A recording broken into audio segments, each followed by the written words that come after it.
Using my phone, I don't have my, my Bible, regular Bible with me.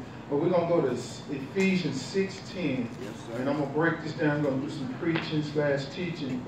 So I'm going to break these down. You know, I remember when I was little, at a church I went to when I got saved, they used to tell us to put the whole armor of God, and they had us dressing it. And in a way that was good, I guess, for a kid. But now that you're an adult, God is showing me how to put it on for real, because you're going to have to use it in warfare. So listen to what this is, Ephesians 10. It says, finally, my brethren, be strong in the Lord and the power of his might. And he was talking, you know, this Men on Fire conference, so it says brethren, but also we don't want the ladies and the young people and the kids and the females to be excluded. This, when he's saying brethren, he's talking to everybody pretty much, so don't think you're excluded. But I'm glad how God does it. He always starts with the head, the leader, and then he goes down. You know, he starts with the head. So let's look at it. He says, finally, my brother, be strong in the Lord and the power of his might. The strength he's talking about is trusting in Jesus, having faith in Jesus. See, he didn't say the strength in your flesh. He didn't say the strength in your knowledge, your wisdom, your intellect, your experience. He said you have to be strong in the Lord. So he said, he telling you where to have your strength at, in the Lord, not in, and the power of his might. He didn't say your might. He said his might. So be finally, brother, be strong in the Lord. Strong in your faith. You develop your faith by speaking to your problems. You develop your faith. God says faith, Romans 10:17. Now faith coming by hearing and hearing and hearing the word of God.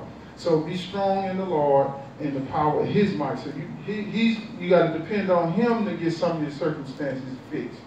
So the next thing he said, put on the whole armor of God that you may be able to stand against the wiles of the devil. That word wiles here, and you could say devil or demons or Satan and his whole kingdom. The word wiles means so you'll be able to stand against his strategies, his tactics, and these are all warfare terms, strategies and tactics. So meaning Satan got traps laid out for you going out the week or the day. He got snares. Snares is a trap they would have for birds that fly through, and then when you fly, they catch them by the neck and trap them. Pitfalls, you know, they may have something that you walk in, and if you have binoculars or something down there, you reach to grab it and you get blown up or something, a booby trap.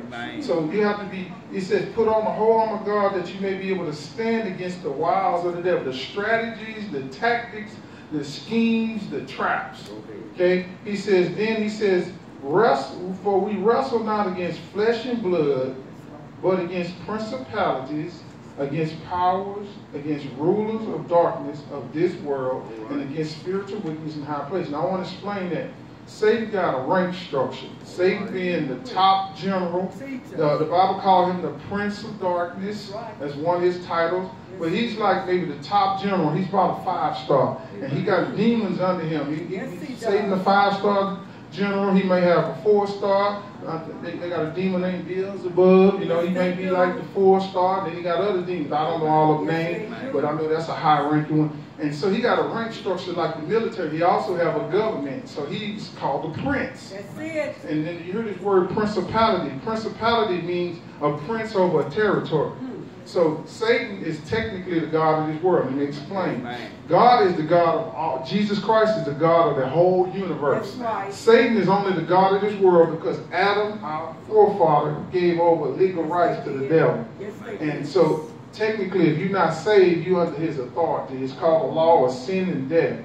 So when you get saved, you're not under that law no more. You might still operate on it because you even don't know how to work God's law. But if you work under the law of life, under Christ, you can prosper. You can get out of it. You can have good health and everything.